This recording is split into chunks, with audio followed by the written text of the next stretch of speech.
Hello दोस्तों, आपका हमारे इस वीडियो में स्वागत है। आज हम उस राजा की बात करने वाले हैं जो बाबर से पहले राम मंदिर पर आक्रमण किया और एक रानी के बारे में बात करने वाले हैं जो मंदिर के खातिर अपनी जान दे दी थी। जय श्री राम का नाम लेकर वीडियो की शुरुआत करते हैं। अयोध्या में रामलला का मंदिर जल्द ही पूरा होने वाला है। 22 जनवरी 2024 को प्राण प्रतिष्ठा कार्यक्रम है और मंदिर का उद्घाटन भी है, जो श्री नरेंद्र मोदी जी के हाथों से होने वाला है। दोपहर 12:30 में होने वाला है। ऐसे समय में लोगों को अयोध्या का इतिहास याद आ रहा होगा, कैसे यह देवनगरी मंदिर के लिए संघर्ष करती रही। एक समय ऐसा आया, एक महारानी स्त्री सेना लेकर मुगलों से भिड़ गई थीं। अयोध्या, अयोध्या या फिर अवध, जो भी कहिए, राम की नगरी का ही बोध होता है। देवताओं की नगरी, जिसके बारे में माना जाता है कि ब्रह्मा के मानस पुत्र मनु ने इसकी स्थापना की थी। मान्यता है कि देवशिल्पी विश्वकर्मा की देखरेख में इस नगर का निर्माण हुआ था। एक समय अयोध्या भारतवर्ष की राजधानी हुआ करती थी, बाद में हस्तिनापुर हो गई। पिछले 500 सालों में अयोध्या की चर्चा मुगलों के आक्रमण और मंदिर को तोड़े जाने पर केंद्रित रही। काफी विवाद हुआ। हालांकि राम जन्मभूमि पर आक्रमण करने वाला बाबर पहला आक्रमणकारी नहीं था।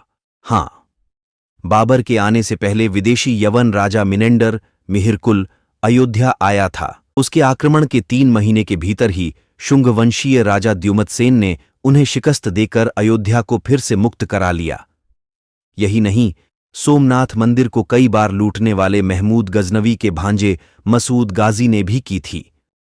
बताते हैं कि गाजी दिल्ली, मेरठ, बुलंदशहर को रौंदता हुआ आगे बढ़ा था।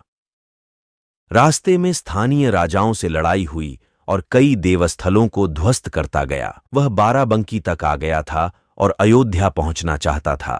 वो साल 1034 था। कौशल के महाराज सुहेलदेव से उसका सामना हुआ। महाराजा की ताकतवर सेना ने आतताई मसूद गाजी की 1.30 लाख सैनिकों वाली फौज का सफाया कर दिया। अयोध्या तब सुहेलदेव की उपराजधानी थी। हालांकि 1528 में बाबर के सेनापति मीर बाकी का हमला होता है और अयोध्या को फिर संघर्ष करना पड़ा। मंदिर तोड़ दिया गया। जैसे ही खबर आसपास के क्षेत्रों में पहुंची, कई राज्यों ने मीर बाकी की सेना पर हमला बोल दिया। बताया जाता है कि 15 दिनों तक लगातार युद्ध चला। बाबर की जीवनी में हंसवर नरेश के राजगुरु पंडित देवीदीन पांडेय की वीरता का जिक्र किया गया है। इसमें लिखा गया है कि देवीदीन ने अकेले 700 से ज्यादा सैनिकों को मिट्टी में मिला दिया।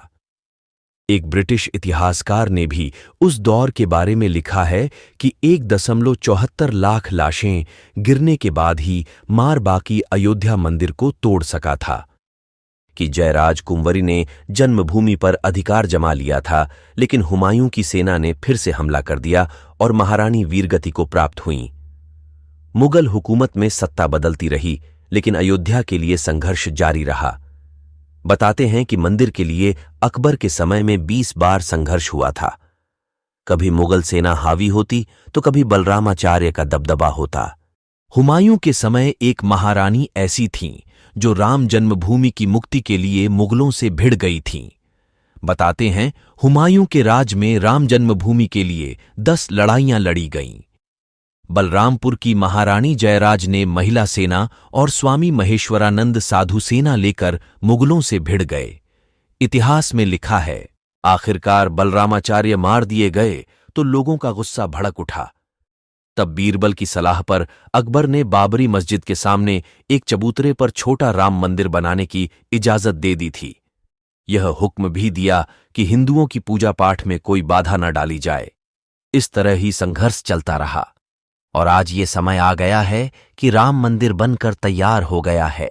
इस तरह की जानकारी के लिए मेरे चैनल को सब्सक्राइब करें और वीडियो अच्छी लगी हो तो शेयर, कमेंट, लाइक करें।